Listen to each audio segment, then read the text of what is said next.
everybody already know us. We Bone Thugs in Harmony, like, so people know who we are. Like, people know where we come from and what we do. So it's like, to me, changing the name wouldn't be a big deal, but it will be a big deal if we change this to something that everybody in the world can feel. We definitely trying to like spread out there like a beat and be like a big record label like Motown or Sony or like something like that. You know, like that's what we shooting for. When we met Eazy-E, he was going through a lot of things, you know what I'm saying, with the split up of NWA, Drake going to Death Row and things like that. So when we met Eazy-E, he was real business-fied. He was really on his business and trying to prove to everybody that what was being said about him was untrue. First of all, the beat has to catch me, you know, like the beat has to be like something like intriguing. The beat has to already be telling the story, you know? Definitely for an artist like Michael Jackson, we would have loved to really work hand on hand with him. We did do a song with him that we used a bit of his music in it, you know what I mean? But we never actually got to meet him.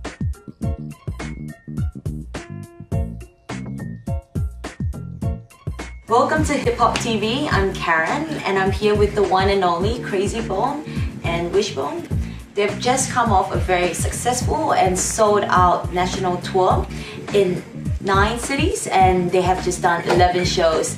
Congratulations, guys. Thank you. Thank you. How are you?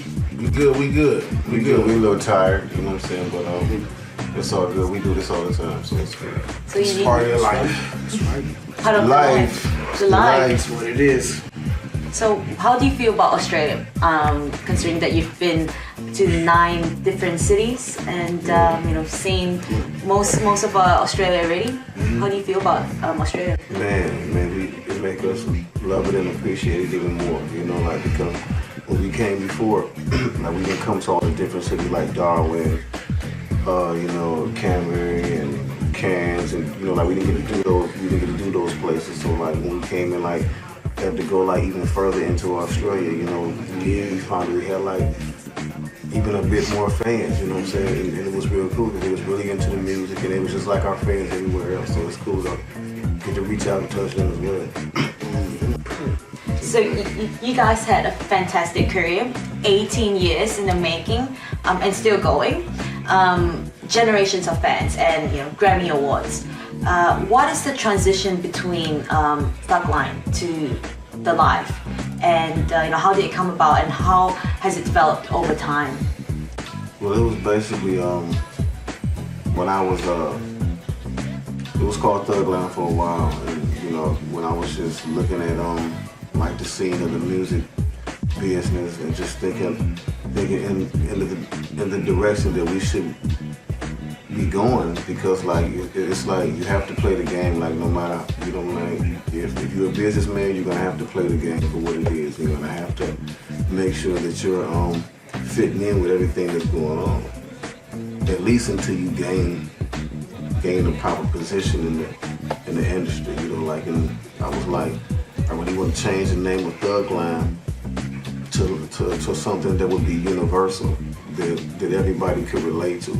You know, like, some people like see the whole thug thing and they're turned off or they're scared about it. You know, like, so it was like we need to do something that's more universal. Like, everybody already know us. We Bone Thugs in Harmony. Like, so people know who we are. Like, people know where we come from and what we do. So it's like, to me, changing the name wouldn't be a big deal, but it will be a big deal if we change this to something that everybody in the world can feel.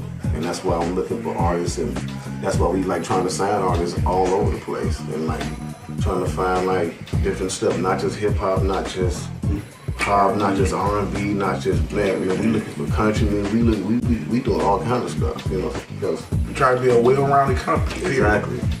And we true artists, so we definitely trying to like spread out there like a beat and be like a big record label like Motown or Sony or like something like that, you know, like that's what we shooting for. Long. So Eazy-E gave you guys your first shot, and I know Crazy, you had to do a freestyle for him. How was it to actually be put on the spot, like to be put on the spot and have to do that freestyle? Did you feel like? Man, back then we didn't even look at it as being put on the spot. We was Happy to hungry. rap. We was hungry as hell. We was trying to rap for anybody that wanted to listen. Like so, like when he was, especially when he said, "Okay, let me hear something," you know, we went straight to it. It wasn't no thing. We jumped right to it, and you know, like he liked it, and man, you know, history was made. That was it. For real. Well, how was he like in real life? Because you know he has this gangster persona. How is he in real life? And I guess working with him, what have you guys learned from him? Man, basically we learned from him because when we met Eazy-E, he was going through a lot of things, you know what I'm saying, with the split up of NWA, Drake going to death row and things like that. So when we met Eazy-E, he was real business-fied. He was really on his business and trying to prove to everybody that what was being said about him was untrue. You know what I mean? Because he was just a businessman and some people weren't on top of their business the way they should have been in the beginning. So it made it look shaky to everybody else, and then the media just ran away with it, and that's what eventually split up his group. So when we met him, us being a group as tight as we were, all he used to tell us all the time was, man, I wish my dudes could meet y'all, because I wish we was just like y'all. Y'all boys are tight. He used to be in the room with us just like that. Like right here, we'd be in the bed sleeping, he'd get a pillow and be on the floor like he chilling with us for the night. Oh. So he was really a real person, down to earth. He was really a gangster though, you know, he had his street ties for real, you know what I mean? But a hustler for real, but he had a good business mind and he definitely had an ear for music. Crazy, just another question for you. I know you've written a lot of hooks for Phone Thugs and Harmony. How did you come about with so many classics, and what is your mind frame when writing new music? How do you actually go about writing new music? Man, just basically when I write the music, it's just like, first of all, the beat has to catch me. You know, like the beat has to be like something like intriguing. The beat has to already be telling a story. You know, basically, you know, like that's basically like where I draw the inspiration from. Is when I can hear a track and I automatically like see the whole movie for the song. It's like, okay, you're supposed to talk about this on this kind of beat. And that's where it comes from, you know. It's just like once I hear the music and I get into the whole mode, it's just like that's where it all comes from. Considering that you work with so many celebrities, like say Michael Jackson, Mariah Carey, do you guys still get starstruck? Oh, definitely for an artist like Michael Jackson, we would have loved to really work hand on hand with him. We did do a song with him that where we used a bit of his music in it, you know what I mean? But we never actually got to meet him and collab with him like really in the lab at the same time. So, but if we did, we definitely would have been starstruck. Like, oh my God, nigga, this is Michael Jackson. For sure. I mean, nobody else like. I mean, that's Michael Jackson. That's the king of pop. You know what I mean? Yeah, you can't get around that. That's Mike. That's Mike, baby. Talk about him, all that stuff, but that's Mike. You know I had to break out my little jacket from back in the day. So like my little tight nigga. Zip busting off the pockets. Yeah, all that shit for the longevity. Well, you guys have been around for 18 years, so I think there'll be more to come, that's for sure. Better to the casket drop. Well, Started. there was a conference a couple of days ago where you guys were just looking for new talents, and that's the purpose of it was for what you mentioned before, the Life Down Under, your new record label. What should your fans and artists who are interested in working with you guys in the future, what would they be expecting out of the Life Down Under? I mean, well, basically the Life Down Under is going to exploit and bring out different talents from here that we appreciate not being from here.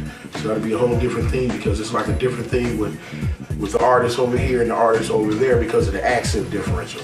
You know what I'm saying? There's certain wording that's a little bit different. So by us being able to bag some of that, be in the studio with them and, help with some of the wording just to change it to make it more universal, I think it's going to be a good thing. Yeah, and we're not just gonna, although they're gonna be artists from here, we're not just gonna promote them like just over here. We're gonna like promote them worldwide, just like we're gonna do with the artists from the States. We're gonna promote them worldwide. So we're gonna do the same thing with the artists here. So that's why we're looking for real music, all about artists, all the best, like all around artists. You know what I'm saying? That's what we're looking for. So that is Fantastic. Well, thank you so much for your time. Just like to say thank you from the whole crew of Hip Hop TV for spending so much time with us and getting to interview you guys too. We appreciate that, and we look forward to seeing you guys back in Australia soon and hearing more about the life down under. It's going down. Y'all will be seeing a lot of us in Australia, so it's going down. Keith G, Big Wish, Crazy Boom, Hip Hop TV, Australia. It goes down. The life, yeah.